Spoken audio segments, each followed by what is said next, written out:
May nag-request nga pala magluto daw ako ng crayfish. Shoutout nga pala kay Maria Jessica Mendoza. Tamang-tama wala kaming makain ngayon. Haha.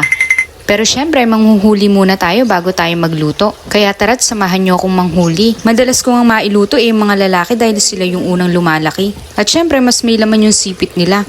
At eto nga isang nahuli ko magmo-molt pa pala. Nag-mold to, naka yung ano. Iyak ako.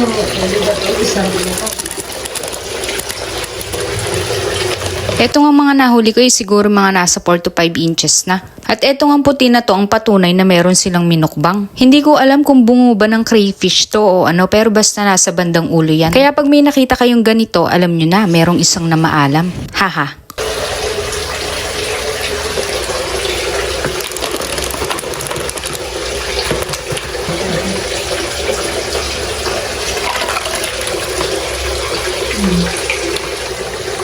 Lalaki, sabi sa'yo, manirap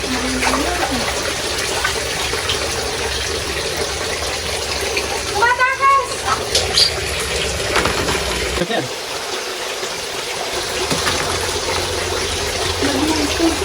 Ay, babae yata to. Yung ganun light blue nga pala ang kulay, ang ibig sabihin nun ay kakamolt lang. Ito eh. Lalaki to, laki na. Kakamalt lang. Kapit to ko nga pala ako dito sa gilid ng pan dahil medyo madulas to. May mga lumot na kasi to at hindi ko naman iniisis dahil gusto din kasi ng mga crayfish yun. Ay, lalaki.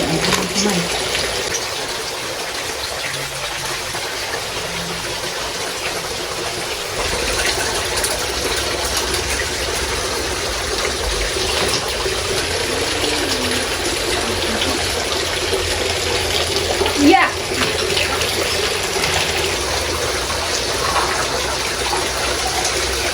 Aray! Aray ko! Aray ko! Aray ko! Puta na din! Aray ko lang makasakit. May itlog yun. May gusto dun. Yeah!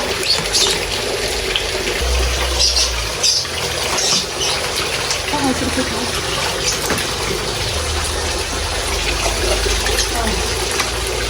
Okay. May kondisyon. At eto nga pala ang mga maswerteng napili. Haha. Kailangan ko nga pala ng yelo para patulugin tong mga to. Kaso ay wala kami kaya napabili ko sa malayong kapitbahay namin. Lalagyan ko nga ng yelo yung crayfish para makatulog at madaling linisin.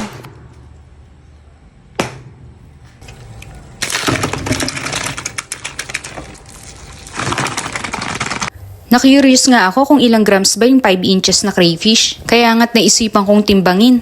Umabot nga ng 50 yung isa. So pag 1 kilo, ilang piraso yun? 20 ba?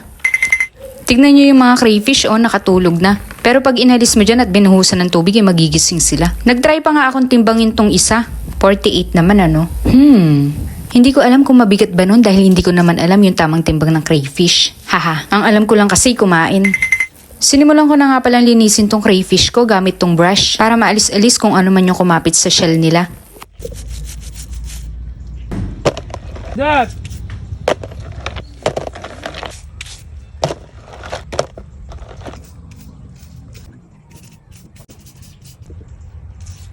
Magmo-molt to.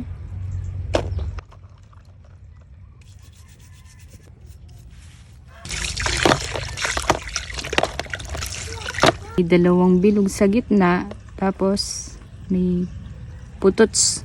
Meron pa nga pala akong malulutong dalaway kasarian. Mga 3 nga yung nakita kong ganyan. Nilagyan ko nga din pala ng asin para mawala yung masasamang elemento. Haha, charot. Para mas lalong malinis at mawala yung mga bakterya. Hindi ko na nga din pala inalis yung puwit ng crayfish dahil laman tiyan din yun.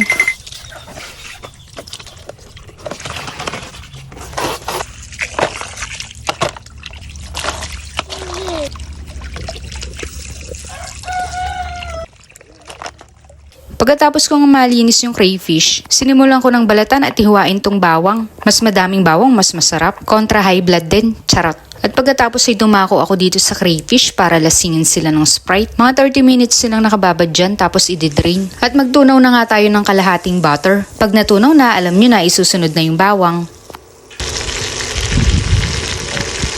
Grabe ang bango ng amoy, parang pwede na to. Charot. Lahat nga pala ng anong klaseng luto sa hipon ay pwede din dito sa crayfish.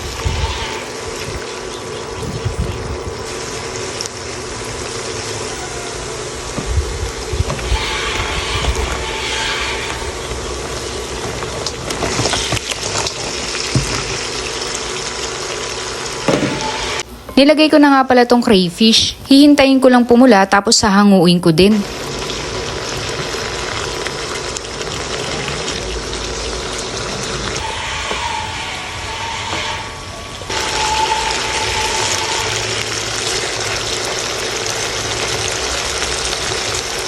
Ang ganda ng kulay no? Medyo mapula na kaya pwede nang hanguin. Dahil yung susunod naman natin gagawin ay yung sarsa niya.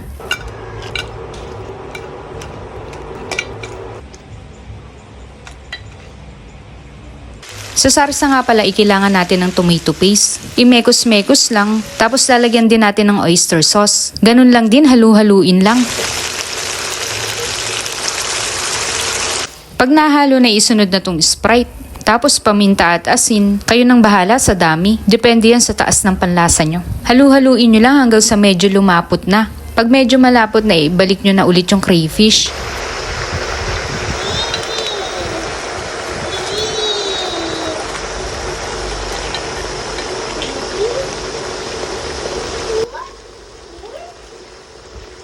Hayaan nyo lang kumulo-kulo dyan hanggang sa medyo matuyo at pumula na ng todo yung crayfish.